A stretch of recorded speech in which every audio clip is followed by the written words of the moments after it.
साक्षात् परब्रह्म तस्मै श्रीगुरवे नमः। कृष्णाय वासुदेवाय हरये परमात्मने प्रणतक्लेशनाशाय गोविन्दाय नमो नमः। कृष्णाय वासुदेवाय देवकीनन्दनाय च नन्दगोपकुमाराय गोविन्दाय नमो नमः। वसुदेवं सुतं देवं कंसचाणूरमर्दनं देवकी परमानन्दं कृष्णं वन्दे जगत्। নবকুমার চতুষ্পাঠীর একটা অধ্যায়ে তোমাদেরকে স্বাগত। হ্যাঁ, আমরা যে শ্লোকগুলো করছিলাম আজকে পম্পমা বলবে। হ্যাঁ, পম্পমা বলো। জয় গুরু রাধেশ্যাম।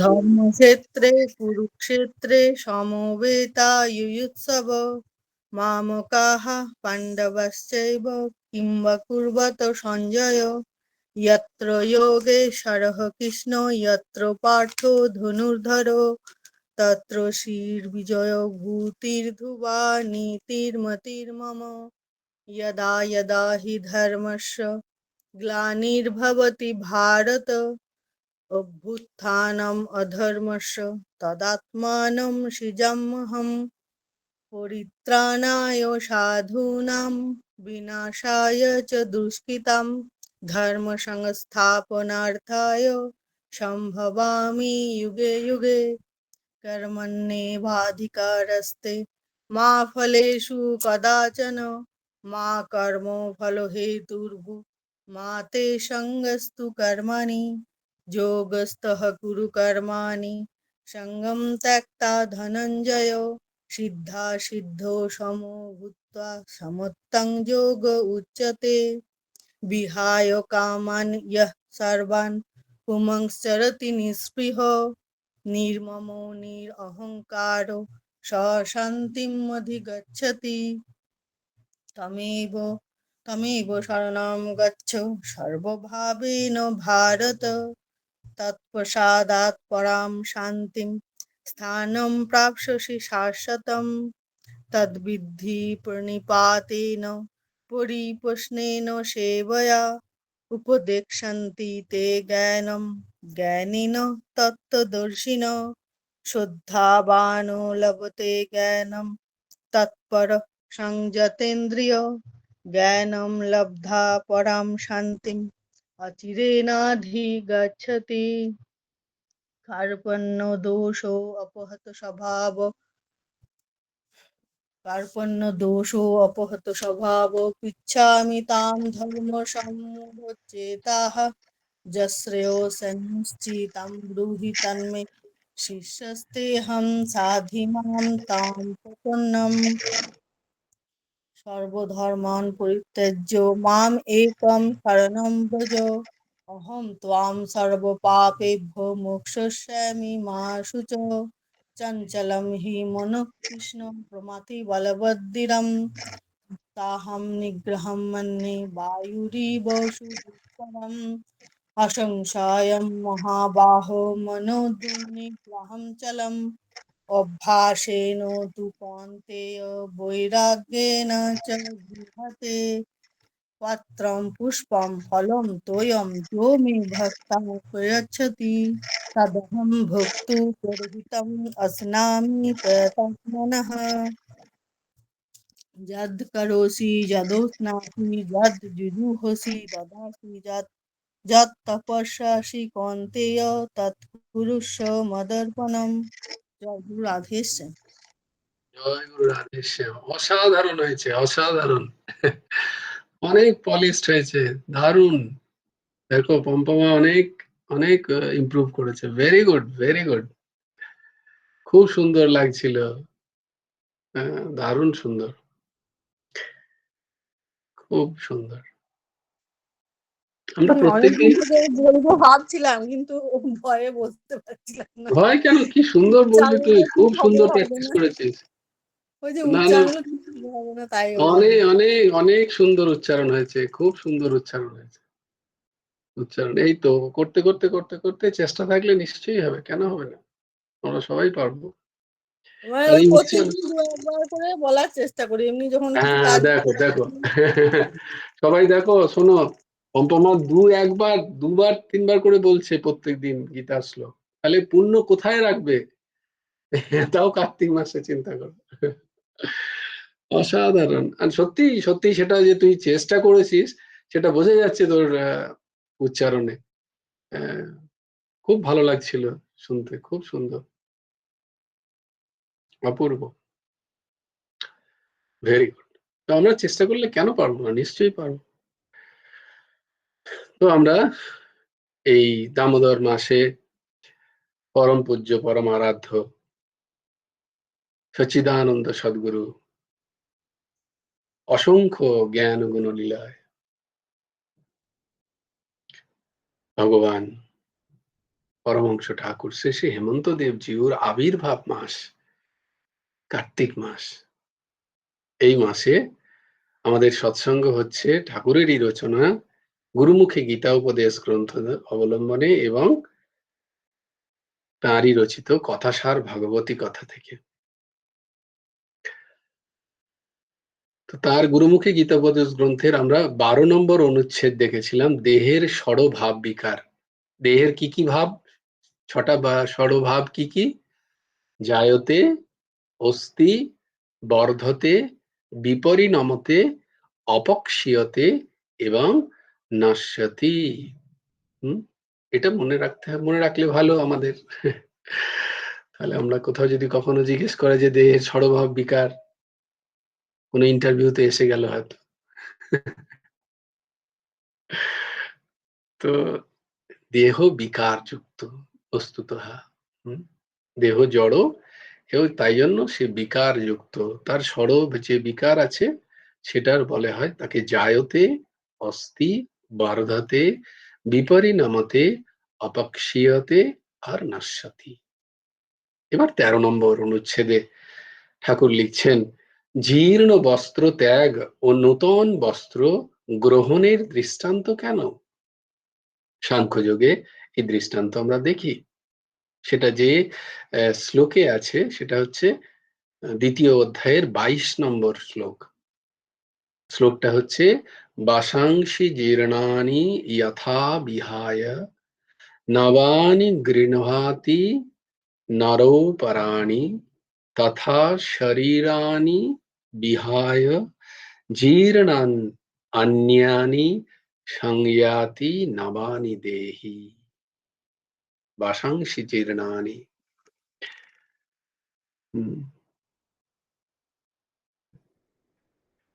ইত্যাদি শ্লোকের ভাবে আত্মার বহুবার শরীর পরিগ্রহ হইয়াছে বুঝিতে হইবে। ঠাকুর লিখছেন, এই সমস্ত শ্লোকগুলো যখন আমরা আলোচনা করছি তখন এটা বুঝতে হবে যে আত্মার বহুবার শরীর গ্রহণ করেছে সে।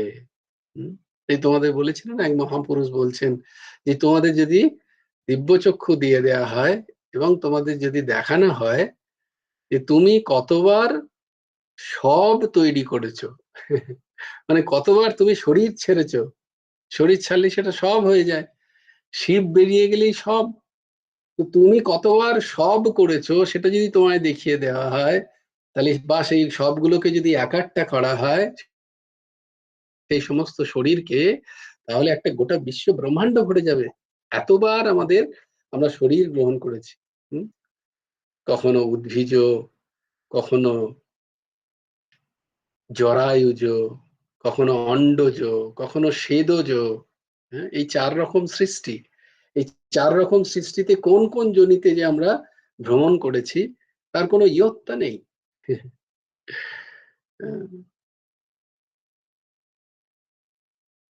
সর্বশ্রেষ্ঠ দেহ এই মনুষ্য দেহ। মনুষ্য যেমন বস্ত্র ত্যাগের সময় একটা বস্ত্র শরীরে না লাগাইয়া অন্য পরিধেয় বস্ত্রখানি ত্যাগ করে না, সেইরূপ আত্মাও অন্য শরীরের সহিত সম্বন্ধ স্থাপন না করিয়া এই বর্তমান দেহকেও ত্যাগ করে না। তাহলে আর চিন্তা কি? এই দেহ নিয়েই চিন্তা।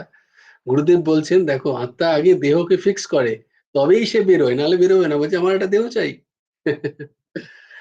হ্যাঁ, তো তাহলে চিন্তার কি আছে? এই দেহ ছেড়ে আবার একটা দেহ তো পাবোই আমাদের। গুরুদেব বলছেন, তাহলে এই বাড়িটা ছেড়ে আমরা আরেকটা বাড়ি পাবোই। পেয়ে তবেই বেরোবো, নাহলে বেরোবো না। তাহলে চিন্তার কি? হুম, ঊর্ধ্বশী ভাবছে কিছু। ভাবছিলাম যদি কেউ প্রশ্ন করে। বলো। Very good.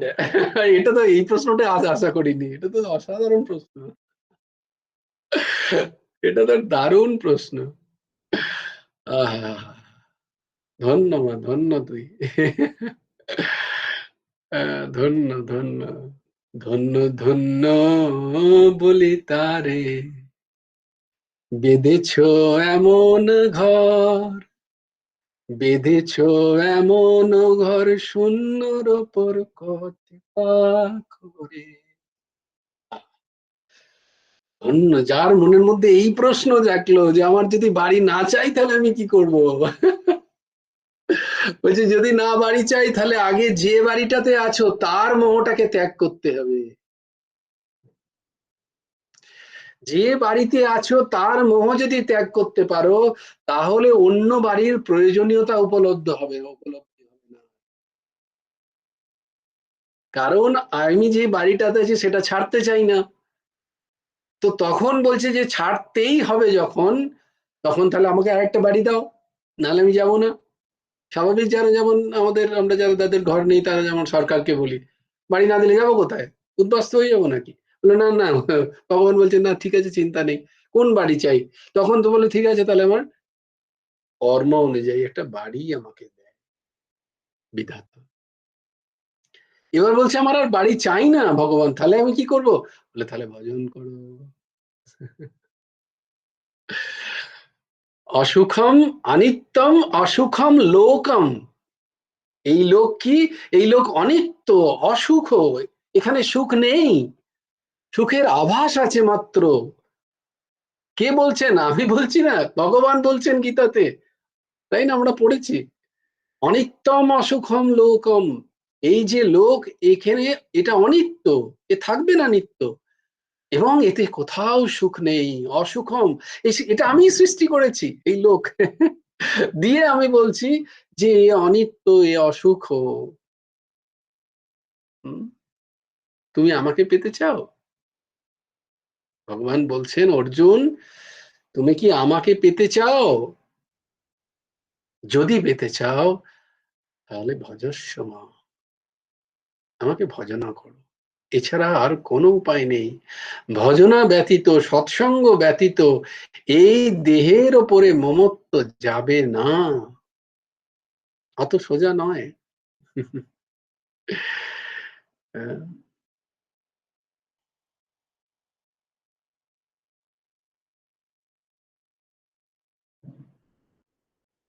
আমার তাহলে এই সব কার্তিক মাসে আর এরম এরম প্রশ্ন এলে কার্তিক মাসে আমার তাহলে আর এটা পুরো হবে না আমাদের। কারণ অদ্ভুত প্রশ্ন, দারুণ দারুণ প্রশ্ন। যদি না চাই বাড়ি আমি কি করবো? আহ, আমার যদি না চাই আবার একটা বাড়ি। বাহ, এই প্রশ্নটাকে ধরে রাখো। হরি ওম।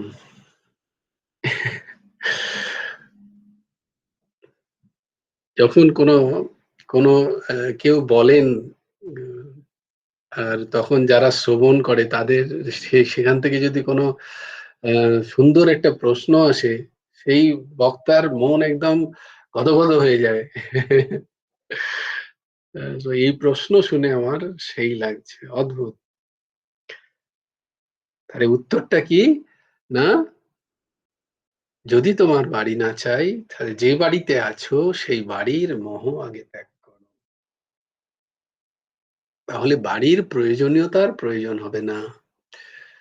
বাড়ির প্রয়োজনীয়তা যদি আমাদের কাছে থাকে তাহলে আরেকটা বাড়ি নিতে হবে। মানে আসক্তি, আমার এই দেহের প্রতি আসক্তি। এই দেহ আমি ছাড়তে চাই না, তাই জন্য আমাকে আরেকটা আমি দেহ গ্রহণ করি। যদি আমার এই দেহের প্রতি আসক্তি কমে যায় মমত্ব বুদ্ধি কমে যায়, তাহলে আমার প্রয়োজন হবে না। কি করে কমবে? তার প্রসেস আছে। ওই যে ভজস্বমাম, ভজনা করতে করতে তখন আমার যে মূল যে ঘর, সেই ঘর আমি পেয়ে যাই। পরম আনন্দের যে নিকেতন, মনো চলো নিজ নিকেতনে, সেটা নিজের নিকেতন, বাকি এগুলো সব ধার করা নিকেতন। ভগবানের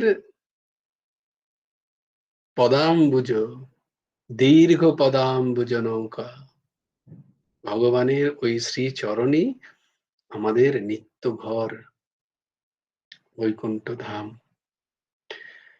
আমরা সেটি পেয়ে যাই, তখন আমরা নিশ্চিন্ত হয়ে যাই যে আর আমার কোনো চিন্তা নেই।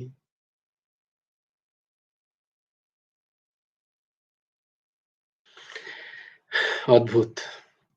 তো বস্ত্র ত্যাগের সময় একটা বস্ত্র শরীরে না লেগে, না লাগাইয়া অন্য পরিধেয় বস্ত্রখানি ত্যাগ করে না, সেইরূপ আত্মাও অন্য শরীরের সহিত সম্বন্ধ স্থাপন না করিয়া এই বর্তমান দেহকেও ত্যাগ করে না। এখানে যে প্রশ্নটা আমি আশা করছিলাম, সেটা হচ্ছে একটা স্বাভাবিক প্রশ্ন, যে সবাই ভাববে যে তাহলে কি আবার একটা মনুষ্য শরীরকে সঙ্গে সঙ্গে পায়? বলে না, অনেক শরীর আছে, শুধু এই মনুষ্য শরীর নয়। তা মনুষ্য শরীর ত্যাগ করে তার অনেক শরীর হয়, তার পিতৃ শরীর হয়, দেব শরীর হয়, বিষাদ শরীর হয়, রাক্ষস শরীর হয়, অনেক অনেক শরীর আছে। কোনো না কোনো শরীরে তাকে ঘুরতে হয়। তার কর্ম অনুযায়ী সে একটা শরীর পায়, তারপরে সেই কর্ম সেই শরীরে ভোগ করার পরে সে আবার একটা শরীর পায়, যে বহু বহু জন্মের পরে আবার ভগবানের কৃপায় তবে সে মনুষ্য শরীর পায়। মনুষ্য শরীর এত সোজা নয়। আমরা এর মানে এই নয় যে আরেকটা মনুষ্য শরীর পেয়েছে শরীর ছাড়ছে, না না, অনেক শরীর আছে, অনেক প্রকারের শরীর আছে। কারণ 84 লক্ষ জনির কথা বলা হয় শাস্ত্রে। এখনো পর্যন্ত বায়োলজিক্যাল সায়েন্স আবিষ্কার করেছে এই পৃথিবীতে 17 লক্ষ, 17,80,000 এরকম স্পিসিস এখনো পর্যন্ত মডার্ন সায়েন্স আবিষ্কার করতে পেরেছে। আর আমাদের শাস্ত্র বলেছে 84 লক্ষ প্রকার, তার মধ্যে 80 লক্ষ 4 লক্ষ মনুষ্য। তো আত্মা অন্য একটা শরীরকে যখন ঠিক করে তবেই সে একটা শরীর ছাড়ে। সেই শরীর আমাদের ছোট ছোট মশারও হতে পারে, সরীসৃপের হতে পারে, অন্ডজ হতে পারে, উদ্ভিজ হতে পারে। সেটা নির্ভর করে আমাদের কর্মের ওপরে। শরীর ত্যাগের কথা ওঠে শরীরের জীর্ণতা অজীর্ণতার উপর। সেই জীর্ণতাও আবার তত্ত্বপূর্ণ, যেটা কালকে দেখো বলছিলাম। এটা এখানে গুরুদেব লিখছেন যে সেই জীর্ণতা, কোন জীর্ণতা? বললাম না যে জীর্ণ শরীর ত্যাগ করে আত্মা। এবার জীর্ণ শরীর বলে 5 বছরের ছেলে কি করে জীর্ণ শরীর হলো? তরতাজা ছেলে। 20 বছর 22 বছরের ছেলে, দুদিন আগে 29 বছরের চেস চ্যাম্পিয়ন, কোথায় ইংল্যান্ডে না অস্ট্রেলিয়ায়, গ্র্যান্ড মাস্টার। দেখো 29 বছর, তরতাজা যুবক একটা। বলবে তাহলে তার কি জীর্ণ শরীর হয়ে গেছিল? বলে হ্যাঁ, শরীর জীর্ণ হয়ে গেছিল। বলে তার তো ব্যাখ্যা পাচ্ছি না। ব্যাখ্যাটা এইখানে, কি তত্ত্ব লুকিয়ে আছে সেখানে? তত্ত্ব হলো, কারণ বার্ধক্য মণ্ডিত শরীরই কেবল জীর্ণ নহে, কর্মক্ষয়ের সঙ্গে, ওই যে প্রারব্ধ কর্মের ক্ষয়, প্রারব্ধ কর্মের ক্ষয় হয়ে গেলেই শরীর ক্ষয় হয়ে যাবে। তাই প্রারব্ধ কর্ম ক্ষয় হওয়ার আগে আগে যত তাড়াতাড়ি পারা যায় কাজটা সেরে নিতে হবে আমাদের। বলে এগুলো তো সব বুড়োদের ব্যাপার, এসব সৎসঙ্গ করা, এসব তো বয়সে হবে, একটা বয়সের পরে এগুলো করো। সে একজন একজন দাদা বলেছিল না, জিজ্ঞেস করেছিল আমাকে যে তুমি যে এগুলো বলছো, আমি তো কোথায় বলেছি, বলছে তো গীতা, আমি তো বলিনি সাংখ্যযোগের কথায়। তখন বলছে তাহলে তো এ মানুষ যদি ভোগই না করে তাহলে ত্যাগটা বুঝবে কি করে?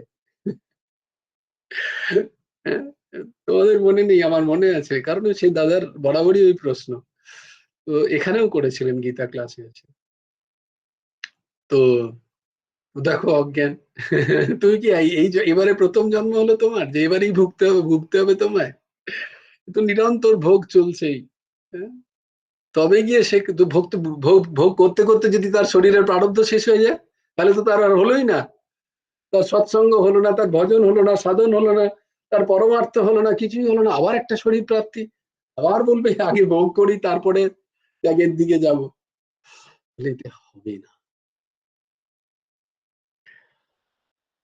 অর্থাৎ প্রারব্ধ কর্ম শেষ হইয়া যাইলেই শরীরের জীর্ণতা ঘটে, তাহাতে বার্ধক্য সীমার কথা ওঠে না। তাই সময়ে সময়ে শিশু ও যুবারও প্রাণ বিয়োগ হইতে দেখা যায়। তত্ত্বটা বোঝা গেল? এবার তোমরা তত্ত্ব বুঝতে পারছো তো? যখন আমরা কোনো যুবক, কোনো যুবতী, কোনো ছোট বাচ্চাদের যখন আমরা দেখি, তখন মনে হয় না যে ভগবান বড় নিষ্ঠুর?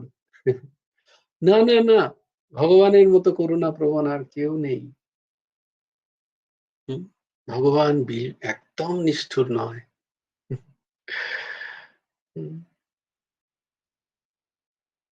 কারণ প্রারব্ধ শেষ হয়েছে, সেই শরীরকে যেতে হবে, কেউ আটকাতে পারবে না।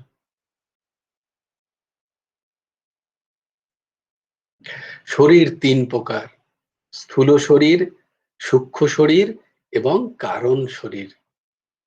শরীর ক প্রকার? তিন প্রকার।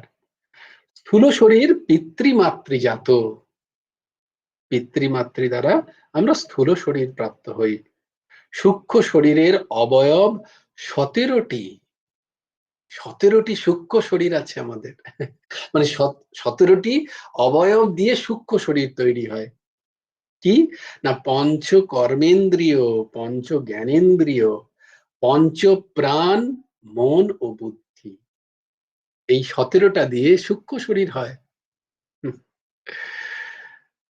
আর মায়াকে কারণ শরীর বলা হয়। মায়া যা অজ্ঞানকৃত, যা অজ্ঞান, সেইটি কারণ শরীর। বলছি যতক্ষণ না কারণ শরীরের বিলুপ্তি হচ্ছে, ততক্ষণ তোমার আসা যাওয়া শেষ হবে না। জ্ঞান মার্গে বলে দেখবে, কারণ শরীর পর্যন্ত। স্থূল শরীর তো এমনিই যাচ্ছে, আমরা দেখতে পাচ্ছি। সূক্ষ্ম শরীর প্রারব্ধ কর্ম বয়ে নিয়ে যায়, কর্ম বয়ে নিয়ে যায়। আবার সূক্ষ্ম শরীর এবং কারণ শরীর হয়ে আবার একটা স্থূল শরীর প্রাপ্ত হয় সে। সেটা যদি কর্মজনী হয়, মনুষ্যজনী হয়, তো কর্ম আবার হবে। যদি না হয় তাহলে ভোগজনী হবে। এইরকম ভাবে শরীরের বারংবার চক্র চলতে থাকে। তো কারণ শরীর পর্যন্ত, কারণ শরীর মানে মায়া শরীর, মায়া শরীর মানে হচ্ছে অজ্ঞানকৃত যে শরীর, অজ্ঞান, যেটা ইচ্ছা, বারংবার আসক্তি, এই সমস্ত মায়ার বন্ধন এগুলো। মায়া আছে, কিন্তু মায়ার প্রতি আসক্তি হচ্ছে মায়ার বন্ধন। মায়া তো আছেই, তার প্রতি রাগাত্মিক বুদ্ধি, তার প্রতি মমত্ব বুদ্ধি হচ্ছে, সেটাকে তার বন্ধন বলা হয়। তাই বলা হয় মায়ার বন্ধন।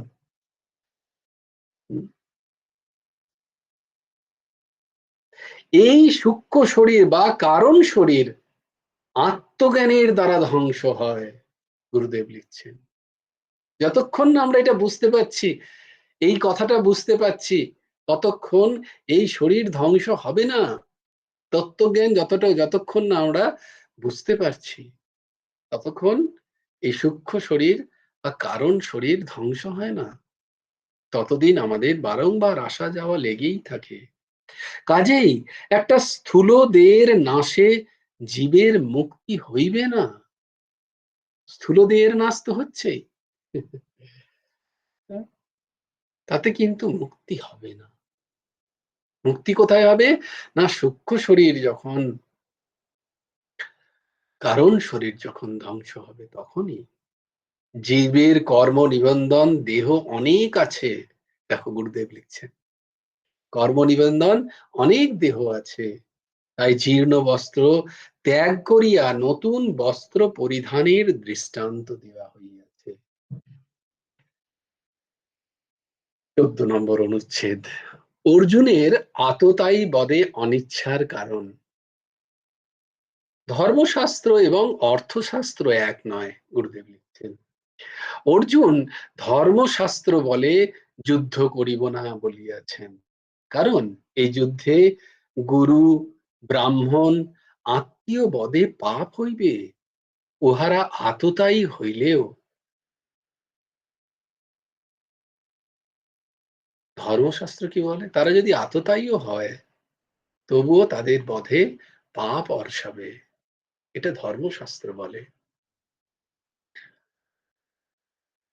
কিন্তু অর্থশাস্ত্র কি বলছেন, না আততায়ী বধে পাপ নেই, ভীষ্ম দ্রোণাদি সকলেই অর্জুনের আততায়ী, কিন্তু তাহারা গুরু, ভীষ্ম পিতামহ গুরু তুল্য, দ্রোণাচার্য অর্জুনের গুরু।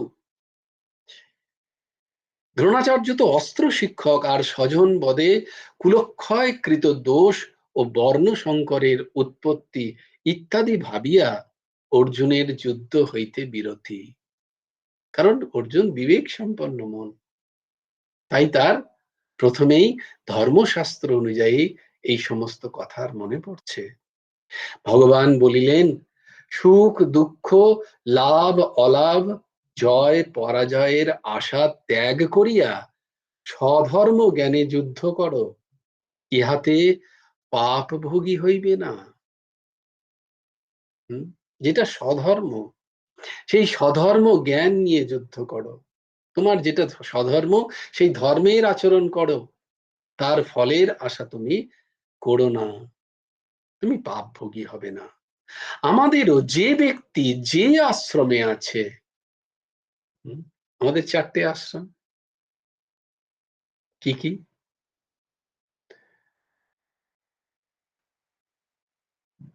চলো আর কই তো বলে।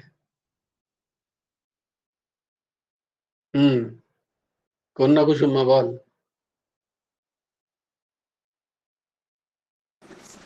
ব্রহ্মচর্য, গার্হস্থ্য, বানপ্রস্থ, শূন্যস্ত। বাহ, খুব সুন্দর। তো এই যে আশ্রম, যে যে আশ্রমেই আছে, কোনো আশ্রমই ছোট নয়, প্রত্যেক আশ্রমের এক একটা মাহাত্ম্য আছে। বলছি আমাদের যে ব্যক্তি যে আশ্রমে আছে সে যদি স্বধর্ম জ্ঞানে, সেই আশ্রমের যে ধর্ম সেই ধর্ম জ্ঞানে কিন্তু নিরাসক্ত হইয়া তা করিয়া যায়, তবে তাকে পাপ অর্ষাইবে না। কর্মময় বন্ধনকে ছেদন করিতে হইলে সমস্ত কর্ম পরমেশ্বরে অর্পণ করিয়া অন্তঃকরণকে শুদ্ধ করিতে হইবে। ইয়ৎ করোষি ইয়দস্নাসি ইয়জ্জুহোষি তদাসি ইয়ৎ, ইয়ৎ তপস্যাসি কৌন্তেয় তৎ কুরুষ্ব মদার্পণম।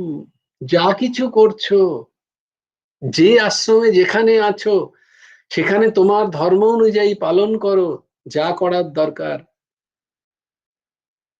যেটা করা উচিত, যেটা করা কর্তব্য, যা শাস্ত্রবিহিত, তা যদি করা যায় তাহলে ভগবান বলছেন এই সমস্ত করে কি করো না, শ্রী গোপাল কৃষ্ণার পানমস্তু, শ্রী গুরার পানমস্তু।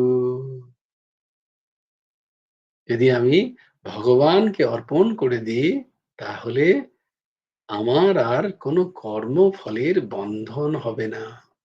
কর্মফল তো হবে কিন্তু আমার তাতে কোনো বন্ধন হবে না।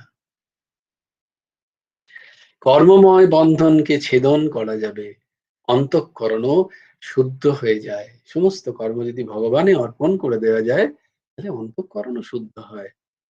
পরমেশ্বর সন্তুষ্ট হইলে প্রত্যক্ষ জ্ঞান প্রদান করেন, পরোক্ষ নয়, প্রত্যক্ষ জ্ঞান লাভ হয় যদি আমরা পরমেশ্বরকে সন্তুষ্ট করতে পারি। তখন আর ধর্ম অধর্ম কর্মময় বন্ধন কিছুই থাকে না। তাহলে আমাদের উদ্দেশ্য কি? মনুষ্য জীবনের উদ্দেশ্য হচ্ছে, যেহেতু কর্মময় শরীর তাই জন্য মনুষ্য জীবনের কথা বলা হচ্ছে, যে তার উদ্দেশ্য কি? উদ্দেশ্য একটাই, যে পরমেশ্বরকে সন্তুষ্ট করা সেবা দ্বারা। সেবা মানে তার প্রসন্নতা, প্রসন্নতা, তার প্রসন্নতা দ্বারা তাকে সন্তুষ্ট যদি করতে পারি, তাহলে সেই জ্ঞান, যে জ্ঞানের দ্বারা আমরা সূক্ষ্ম শরীর এবং কারণ শরীরকে ধ্বংস করতে পারবো, সেই জ্ঞান তিনি প্রদান করেন। তখন আর ধর্ম অধর্ম বলে এর কোনো বন্ধন থাকে না আর আমাদের। কারণ আমি তো সবটুকুই ভগবানকে অর্পণ করেছি। না ধর্মের আমার প্রয়োজন, না অধর্মের আমার আমার কোনো প্রতি আমার কোনো আ বিরূপ ভাবনা আছে। যাই আমার দ্বারা হয়েছে, আমি তো সব ঠাকুরকে অর্পণ করেছি। তাহলে এটা কি হলো? সব কখন অর্পণ করা যায়? না যখন ১ম আসক্তি হয় কি? এই যে ঘরে পুড়ে আমি যে পুড়ে আছি সেই পুড়ের প্রতি আমার খুব আসক্তি। আগে তাই জন্য সেই পুড়টাকে দান করে দিতে হয়। ঠাকুর লেখেন, গুরুদেব বলেন যে কণ্ঠী আর তিলক, কণ্ঠী ধারণ, তিলক সেবা আর কিছুই নয়। এটা ঠাকুরকে নিজের এই পচা ধসা দেহটাকে লেখা আর পড়া করে দেওয়া। দলিল লিখে দেওয়া, প্রভু এই দেহ আমি আর ভোগ করতে চাই না। এই দেহ তোমার। তুমি যেমন চালাবে আমি তেমন চলবো। যখন এইটি মন থেকে হয়, যদ্যপি ভগবান বলছেন, গুরুদেব বলছেন, কণ্ঠী তিলক ধারণকারী দেহকে ভগবান আর তার ভেতরটা দেখার সুযোগ পায় না। বলে কণ্ঠী আর তিলক দেখলেই ভগবান নাচতে শুরু করে দেন। বলে এ তো আমার জন, আমার জন, আমার জন। তার যে ভেতরে কি আছে সেটা আর ভগবান দেখেনি না। এই একটা সুবিধা, আর কিছুই নয়। তো যারা এই কণ্ঠী তিলক ধারণ করে আছে, তারা বেশি সহি তাদেরকে প্রণাম জানাও। পারলে নিজেরা আমরা ধারণ করি। যদি না পারি, যদি আমাদের অনাসক্ত হয়, আসক্তি সেই পরিমাণে না থাকে এই বেশের প্রতি, যারা ধারণ করে আছে তাদের প্রতি প্রণাম। জানবে এরা ভগবানের জন হয়ে গেছে। ভগবান এরা ভেতরে কি, কি ও আচরণ করছে কিচ্ছু যায় আসে না।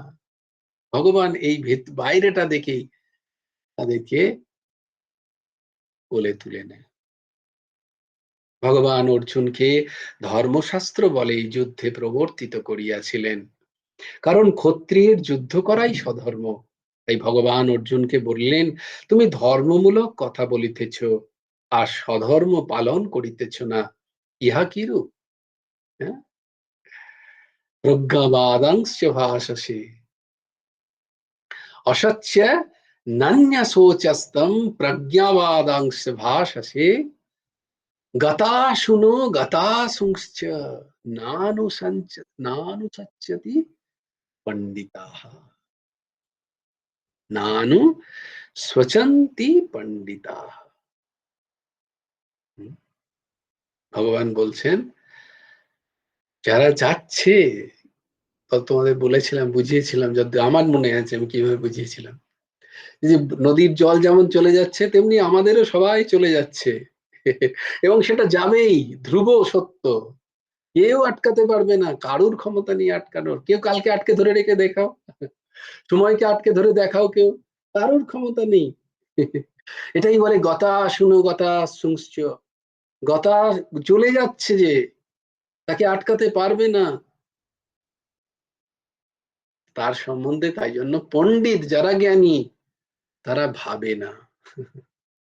যে জল চলে গেল সে সম্বন্ধে ভাবে এই জলটা চলে গেল, চলে গেল, ধর ধর ধর ধর, কত দূর যাবে সে, আবার একটা জল চলে এসছে তো। এই কথা শুনো কথা শুনছ নানু সুতং তাহা। মাত্র দুটো করেই হচ্ছে, ঠিক আছে, আমরা এটা সম্পূর্ণ করবো, কোনো চিন্তা নেই। আমরা চলে যাই কথা সার ভাগবতী কথায়। ओम सच्चिदानंद रूपाय गुरवे बुद्धि साक्षिणे श्री हेमंताय वरिष्ठाय नमो क्लिष्ट कर्मणे। ओम सच्चिदानंद रूपाय कृष्णाय क्लिष्ट कर्मणे नमो वेदांत वेद्याय गुरवे बुद्धि साक्षिणे। जयति परशरसूनो सत्यवती हृदय नंदन वैश यस्य कमलगलितं वाङ्मयमृतं जगत् शिवो यः स्वानुभवमखिल শ্রুতিসারমেকম আধ্যাত্মদীপম অতিতিতীর্ষতাম তমোহন্দম সংসারিণাম করুণায় পুরাণগুহ্যম তম ব্যাস শুনুমুপয়ামি গুরুম মুনি। জয়তী পড়াশোনা শুনতে ব্যাসদেবের স্তুতি, আর এই যে শ্লোকটায় সুখদেব মুনির স্তুতি।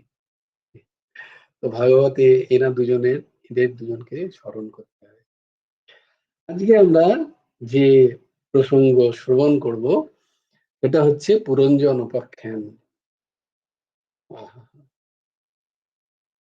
আমাদের ভাগ্যের কথা ভেবে আমার গায়ে কাঁটা দিচ্ছে। কার্তিক মাসে তোমরা দেখো দুটো জিনিস তোমরা শ্রবণ করছো, এই চরম ভাগ্যের জিনিস, তোমরা জানো না কতটা সুকৃতি থাকলে হ্যাঁ, এই দুটো পরপর জিনিস শ্রবণ করা যায়। সেটা তোমরা ধৈর্যের সাথে শ্রবণ করছো। আহ সত্যি তোমরা অনেক অনেক পুণ্য কর্ম করেছো, অনেক অনেক সুকৃতি আছে তোমাদের, এই ঠাকুর এরকম দয়া করছেন।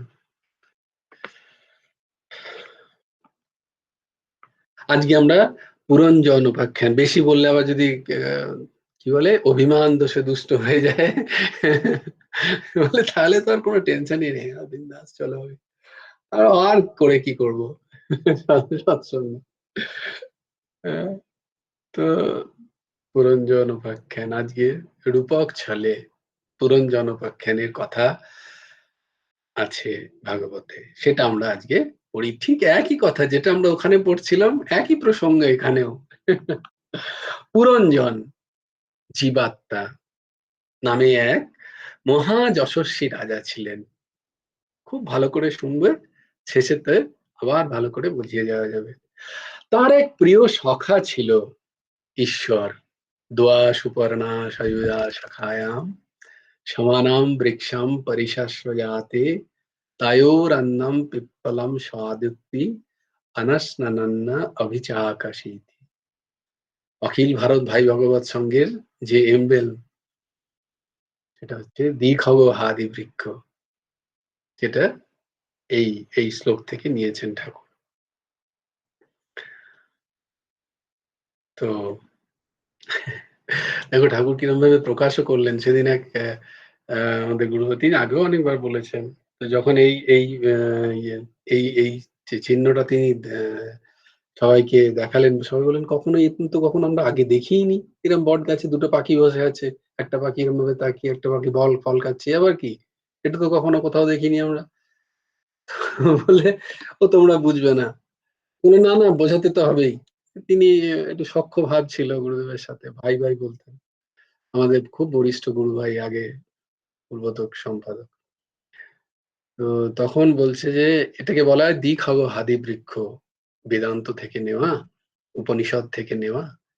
তো বেশি বুঝতে হবে না, এটা বোঝো যে এই ওপরের পাখিটা দেখছো সেটা হচ্ছে আমি, আর এই যে নিচের পাখিটা দেখছো সেটা হচ্ছে তুমি। খুব খুব কম সময় তিনি প্রকাশ করতেন নিজেকে, ওই একটা সময় তিনি প্রকাশ করেছেন। তো রাজা পুরঞ্জন সেই সখার নাম ধাম কেহ জানিত না। হুম? এই যে ঈশ্বর সখার নাম ধাম কেউ জানে না, তার রূপ নেই, নাম নেই। রাজা পুরঞ্জন একদিন, সেই জীবাত্মা রাজা পুরঞ্জন একদিন সেই সখাকে পরিত্যাগ করে, সেই সখাকে ভুলে গেছে, ওপরে ছিল একই সাথে বসে এক ডালে, দিয়ে একদিন দেখলো সুন্দর সুন্দর ফল হয়েছে সংসার বৃক্ষে, তো সে ফল খাবে বলে বলে তুই একটু দাঁড়া, আমি একটু আসি, ফলগুলো বড় টানছে আমাকে। বলে যাস না আটকে যাবি, অনেক দুঃখ আছে, বলে দেখ ছাড় তো, তুই বস এখানে। তুই কি করবো তাহলে, যা। রাজা পুরঞ্জন একদিন সেই সখাকে পরিত্যাগ করিয়া নিজের বসবাসের জন্য একটি পুরী অন্বেষণ করেন, একটা ঘরের অন্বেষণ করেন, ওই দেখো পুরী, এবং হিমালয়ের দক্ষিণ দিকে একটি সুন্দর পুরী মনুষ্য দেহ দেখতে পান। সেই পুরীতে মনুষ্য দেহতে 9টা দ্বার আছে। 9টা দরজা আছে, 5টা উপবন আছে, 5টা বাজারও আছে, এবং সেই পুরীতে পুরঞ্জনী, পুরঞ্জনী কে না বুদ্ধি নামে একটি স্ত্রীলোককেও দেখা যায়। ওই পুরঞ্জনীর সঙ্গে আরো 10 জন ভৃত্য। কে কে? পঞ্চ জ্ঞানেন্দ্রিয়, পঞ্চকর্মেন্দ্রিয়, এরা ভৃত্য। আর পঞ্চমুণ্ড, পঞ্চবৃত্তি বিশিষ্ট এক সর্প। প্রাণ, প্রাণের যে বৃত্তি অনুযায়ী বলেছিলাম যে প্রাণের বৃত্তি অনুযায়ী প্রাণের নাম আছে, প্রাণ, অপান, সমান, উদান, ব্যান, এরকম 5টি প্রাণ, তাদের বৃত্তি অনুযায়ী তাদের ভাগ। তো পঞ্চ সর্প সেই পুরীটিকে বেষ্টন করে তাকে রক্ষা করছে। কোন পুরী? এই মনুষ্য দেহকে। হ্যাঁ, তার মধ্যে পুরঞ্জনী হচ্ছে বুদ্ধি। রাজা ওই পুরঞ্জনীকে বিবাহ করবে, তার ঘরটি চাই, বলে এই ঘরে তুমি তখনই থাকতে পারবে যদি তুমি আমার সাথে বিবাহ করো। পুরঞ্জনী বলছে। পুরঞ্জন দেখলো, বলে ঠিক আছে, এত সুন্দর কন্যা, কেনই বা বিবাহ করব না, অবশ্যই করি, এত সুন্দর ঘরে থাকতে পারবো। তখন পুরঞ্জন কি করলো? বুদ্ধি পুরঞ্জনীকে বিবাহ করলো। তার মানে বুদ্ধির ধর্ম নিজেতে আরোপ করেছে সে। আত্মা কি করেছে? বুদ্ধির ধর্ম সে নিজেতে আরোপ করে নিয়েছে। করছে বুদ্ধিমন, আত্মা বলছে, ভাবছে আমি করছি। এই তার ভুল। দিয়ে অত্যন্ত সুখে কালাতিপাত করছে, খুব সুখে আছে। নাড়ু খাচ্ছে, মিষ্টি খাচ্ছে, সিঙ্গারা খাচ্ছে, সুন্দর সুন্দর কাপড় জামা পরছে, এদিকে যাচ্ছে ওদিকে যাচ্ছে, পিসির বাড়ি, মাসির বাড়ি, ভাইয়ের বাড়ি, দিদির বাড়ি, চারিদিকে ঘুরছে। পুরঞ্জন পুরঞ্জনীকে বিবাহ করে ট্রেনে চাপছে, বাসে চাপছে, খুব সুন্দর। এই সব চলছে তাদের। রাজা মধ্যে মধ্যে পঞ্চপ্রস্থ, পঞ্চ শব্দাদি যে বিষয়, শব্দ, রূপ, রস, গন্ধ, স্পর্শ, এই যে বিষয় নামক এক বনে, এই বিষয় বলেছেন না ভগবান, বলেছে মনে আছে যে এই শব্দ, রূপ, রসাদি হচ্ছে সংসার। তিনি বলেছেন সংসারের যে কুরুক্ষেত্র, এই যে শব্দরূপ রসাদি, তা শব্দরূপ রসাদির গ্রহণের জন্য এই বানপ্রস্থে সে শিকার করতে হবে। বানপ্রস্থ বলছে এই বনে সে শিকার করতে যেত, মানে সংসারে সে মাঝে মাঝে শিকার করতে যায়। রাজার সঙ্গে সেনাপতি মন, সেও যেত। রাজা ধনুর্বাণ লইয়া শিকারে যাইয়া অনেক অনেক মৃগ, শস, বৃক প্রভৃতি বধ, বিষয় ভোগ করতে থাকত। এবং পরিশ্রান্ত হইলে গৃহে ফিরিয়া আসিয়া পত্নীর নিকট অন্তঃপুরে হৃদয়ে হৃদয়ে প্রবেশ করে বুদ্ধির সাথে। একদিন ওই পত্নীর গর্ভে আস্তে আস্তে রাজার অনেক পুত্রকন্যা উৎপন্ন হলো। রাজা যথাকালে পুত্রকন্যাদের বিবাহ দিলেন এবং বহু যজ্ঞও করলেন, এবং বিশেষভাবে পিতৃপুরুষ দেবতা ও ভৃত্যগণকে অর্চনা করলেন, এবং কুটুম্বদের ভরণ পোষণেও আসক্ত হইয়া রইলেন। আহাগো, আমি না থাকলে এদের কি হবে? এদের ছেড়ে দিলে ওরা কি করে বাঁচবে? ওকে ওকে দেখা, তাকে সেবা করা, সেই তার খাবারের জোগাড়। আমি যদি চলে যাই, তুমি কতদিন থাকবে তার কোনো গ্যারান্টি তোমার কাছে আছে? বলে না, সেটা নেই, কিন্তু যতদিন আছে ততদিন তো সেবা করি। ব্যাস, করতে করতে আমাদেরও পুরঞ্জনের মতো দশা হয়। এইটাই ভগবান বলছেন, আমাদের আর ভগবত ভজনা হয় না, কুটুম্বদের ভরণ পোষণেও আসক্ত হইয়া রইয়া গেলেন। আচ্ছা, এর মধ্যে আবার কি একটা দারুণ খেলা আছে। প্রথম প্রথম একটু একটু সৎসঙ্গ হয়ও, দিয়ে যখন একবার ছেলে পুলে হয়ে যায়, না ছেলে পুলে বড় হলো আস্তে আস্তে, তো বলে ছেলে পুলে বড় হয়ে যাক, এই পড়াশোনার ঝামেলাটা মিটিয়ে নিয়ে একটুখানি ওদেরকে একটুখানি দাঁড় করিয়ে দিয়েই ব্যাস ভজনে লেগে যাবো দুজনে মিলে। আচ্ছা একটু দাঁড় করিয়ে দিলে, বলে এবার বিবাহ দিতে হবে যে। হ্যাঁ, সেটা তো মা বাবার খুব কর্তব্য, বিবাহ না দিলে তো একটা ঠিক নয়। এটা তো একটা নেভাতে হবে। বলে তাহলে বিবাহটা দিয়ে দিই কোন রকমে, ব্যাস তারপরে তো আর আমার কোনো চিন্তা নেই। একে অপরকে দেখবে, আমরা তখন ফ্রি, আমরা তখন ভজন করতে চলে যাব। বলছে যে হ্যাঁ, এটা ঠিক। তাহলে সব মেয়ে দেখো, ছেলে দেখো, এ ও মেয়ে, মেয়ের ছেলে, ছেলের মেয়ে দেখে সুন্দর বিবাহ হলো। তো বিবাহ বলে এবার তো বেয়াই হলো, বেয়ান হলো, এই হলো, সে হলো। না, না তারা আসবে, তাদেরকে দেখতে হবে।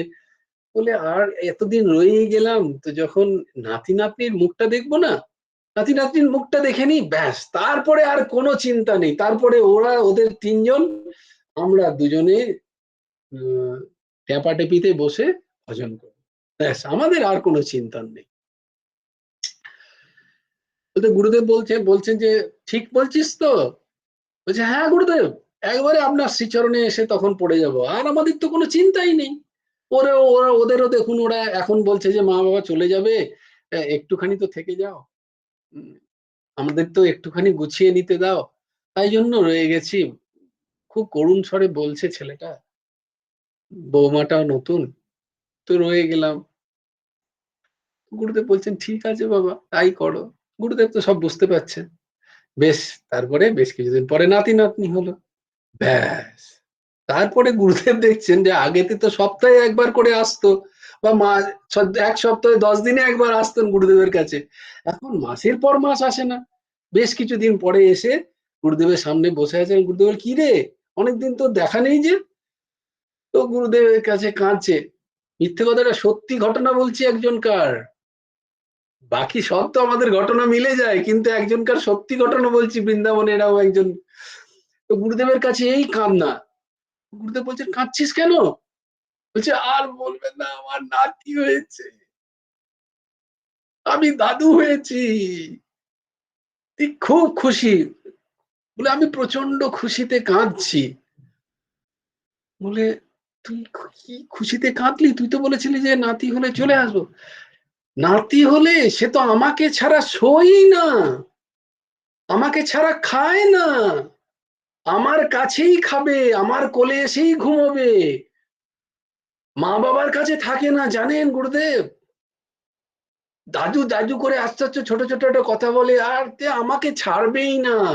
আমি বাইরে পর্যন্ত বেরোতে পারি না। এখানে আসা তো অনেক দূরের কথা। আমার কোল ছাড়া তার ঘুমই হয় না। মায়ের কাছ থেকে ছেড়ে দাদু, দাদু করে চলে আসে আমার কাছে। বলুন কি করে তাকে ছাড়ি? ব্যাস। "কি বাত समझ में?" বলে, "আচ্ছা বাচ্চা, ঠিক হ্যায়।" গুরুজি কি করবেন আর? গুরুজি তো বুঝতে পারছেন। বলে, "ঠিক আছে বাবা, তাহলে এই জন্মটাও গেল। আবার তোর জন্য আমাকে আসতে হবে। এই একটা সমস্যা।" হ্যাঁ? এটা বৃন্দাবনের এক দিল্লির এক জনের কথা বলছি। বাকি আমাদের সবাইকারই এরকমই দশা। তো সে এরকম কাঁদছে। বৃন্দাবনে, আর তা বৃন্দাবনে প্রায়ই আসতেন সেই মহাপুরুষের কাছে। হঠাৎ করে একদিন আসেননি অনেকদিন। ৩-৪ মাস পরে এসে ওরকম কান্নাকাটি করছেন। আমার নাতি হয়েছে। বলে, "এখন আমার নাতি তো আমাকে ছাড়া থাকতেই পারে না।" হয়ে গেল তার পরমার্থ। এই হচ্ছে আমাদের দশা। এই হচ্ছে আমাদের দশা। আর এইরকম ভাবেই চলছে। বলে, "তাহলে চলুক।" অনন্তকাল পড়ে আছে। অনন্তবার তুমি কারুর দিদা হবে, কারুর দাদু হবে, কারুর মা হবে, কারুর পতি হবে, কারুর পত্নী হবে, কারুর পুত্র হবে, কন্যা হবে, হচ্ছ অনন্তকাল।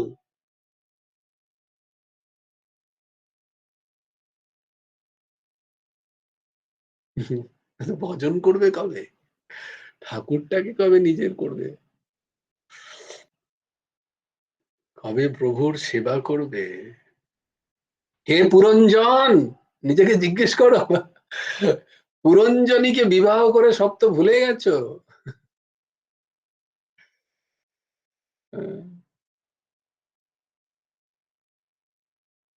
তো রাজা যথাকালে এই সমস্ত কুটুম্বদের ভরণ পোষতে আসক্ত হয়ে রইলেন।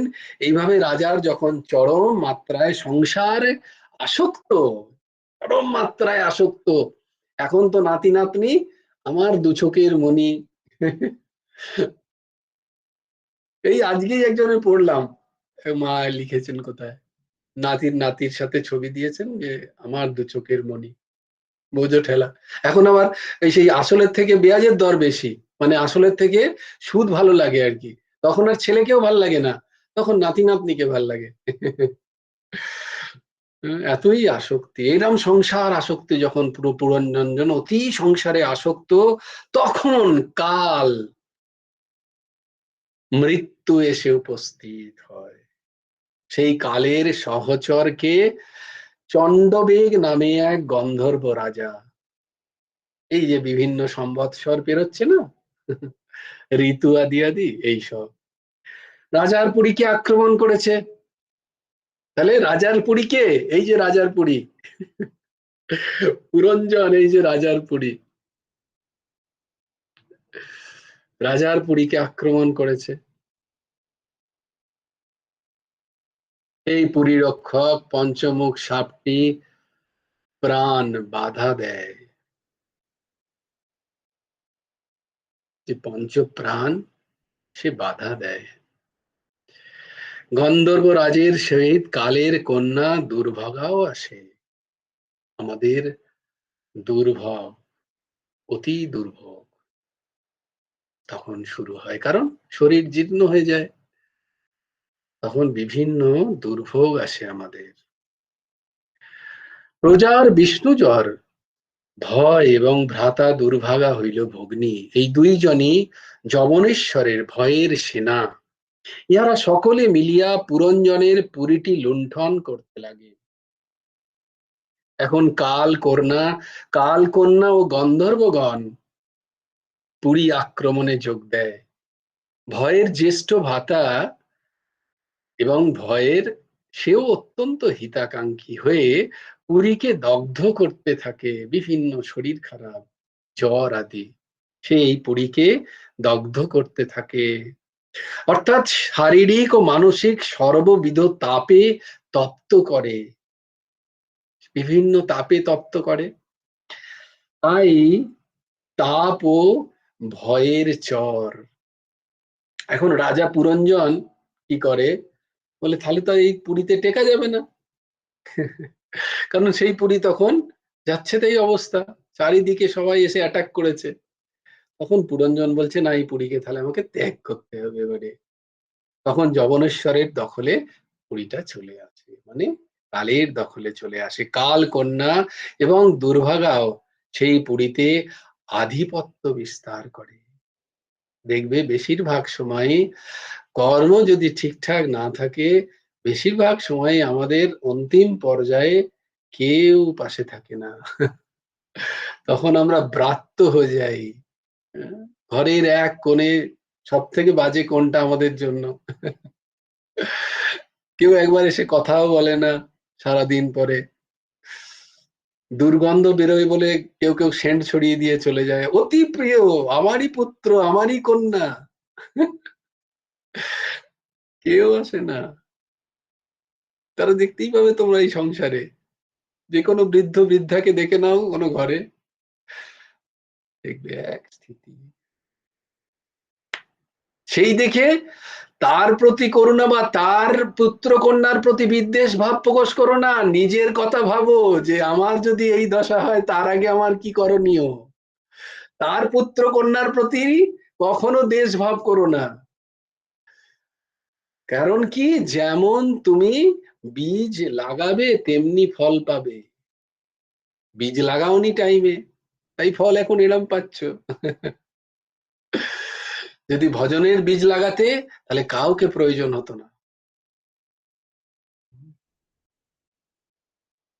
ওরে আয় রে, দে রে, হ্যাঁ, এক কাপ চা হবে রে, এই দশা। হম, এই বসো চুপচাপ, খালি কাজ নেই কর্ম নেই, চা চা চা। এত সত্যগুলোকে দেখেও আমাদের বিবেক জাগ্রত হয় না। এটা এক অদ্ভুত জিনিস, তাই না? সত্য আমরা দেখতে পাই, আমরাই করি ব্যবহার। আর ভাবি যে আমাদের হবে না বোধহয় কখনো।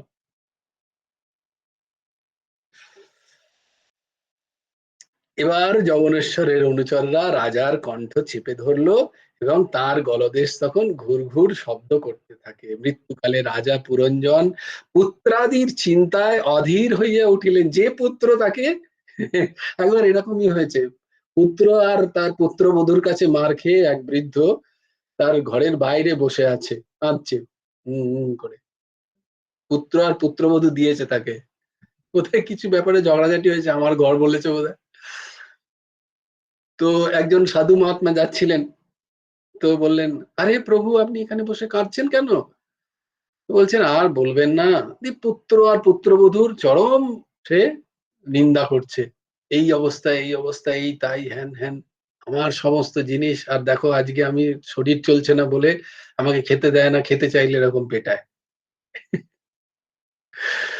তো বলছেন তাহলে ছাড়ো, এই জায়গা ছাড়ো, চলো আমার আশ্রমে চলো, তোমার কোনো চিন্তা নেই, দুবেলা দুমুঠো খেতে পাবে, হ্যাঁ, ভাত ডাল সেদ্ধ ভাত যা হবে পাবে, আর ভজন করবে, মহা আনন্দে থাকবে। এইসবের মধ্যে থাকার কি দরকার, ওখানে কেউ সবাই শান্তিপূর্ণ ব্যবহার করে।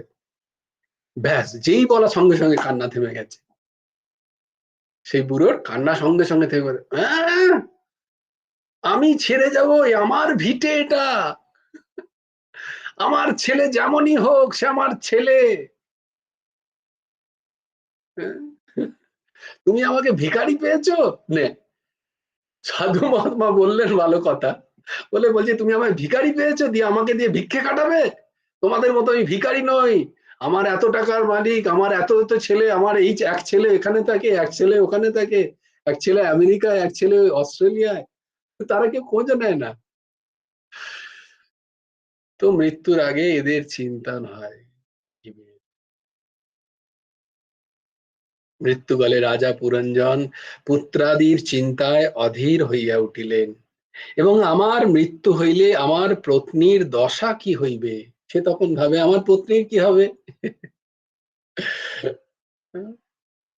এইরূপ ভাবতে ভাবতে পত্নীর চিন্তায় প্রাণ ত্যাগ করলেন। পুরঞ্জন জীব তার দেহকে ত্যাগ করলেন। পত্নী পতির চিন্তায়, পতি পত্নীর চিন্তায় ত্যাগ করছে।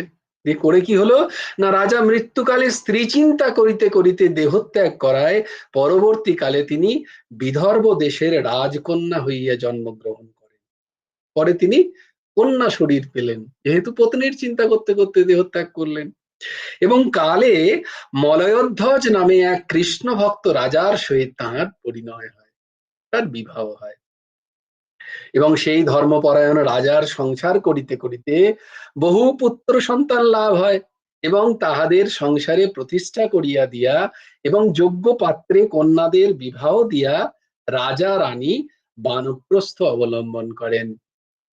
এখানে যেহেতু ধার্মিক রাজা, সে ঠিক ঠিক আশ্রমটা অনুসরণ করছে, বলে ঠিক আছে আমি এবারে পুত্র কন্যাদের পুত্রদের সবাইকে রাজ্য দিয়ে সে বানপ্রস্থে চলে গিয়ে ভজন করবে, এই সিদ্ধান্ত নিয়ে কুলাচল পর্বতে গিয়ে তাদের হরি চিন্তায় নিমগ্ন হন তারা।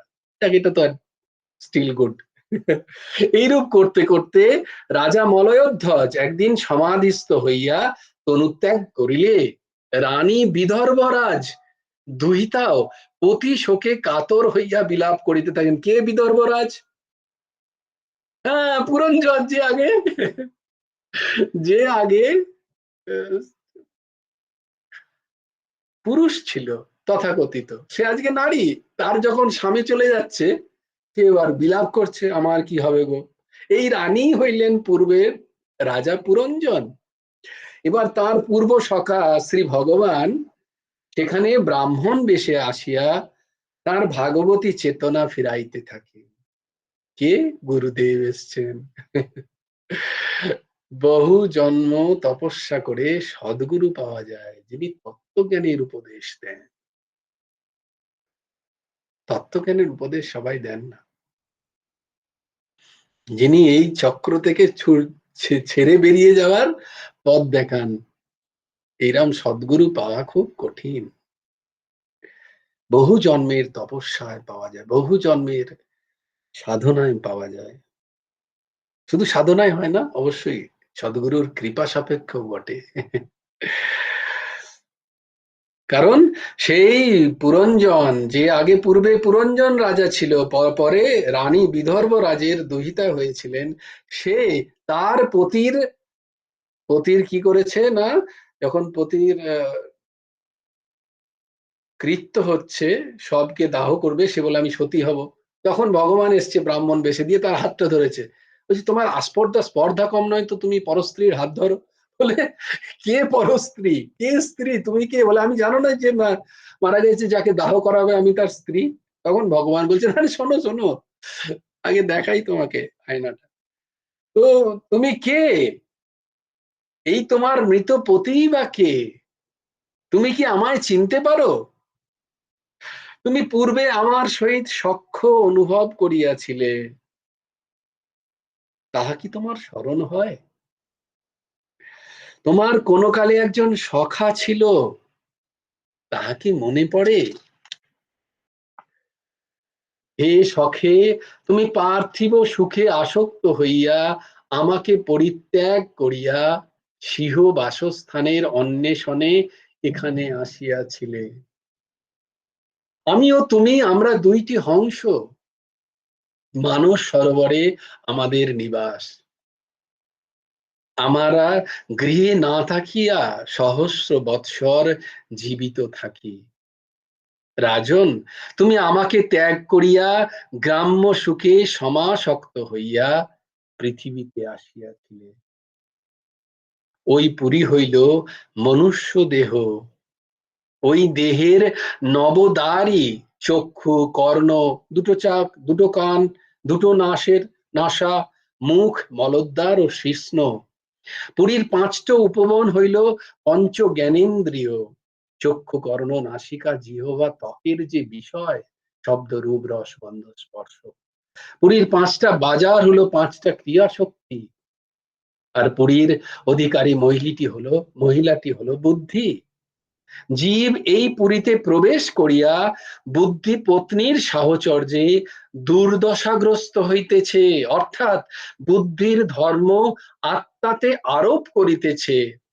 পূর্বে তোমার পরব্রহ্মকে স্মরণ ছিল, অধুনা তাহা নাই। তুমি বিদর্ভ রাজের কন্যা নও, আর ইনিও তোমার পতি নহে। সেইরূপ পূর্বে পুরঞ্জনী বুদ্ধি তোমাকে, পুরঞ্জনকে, নবদ্বার বিশিষ্ট পুরীর মধ্যে দেহ মধ্যে বদ্ধ রাখিয়াছিল। তুমি আসলে পুরুষও নহ, স্ত্রীও নহ,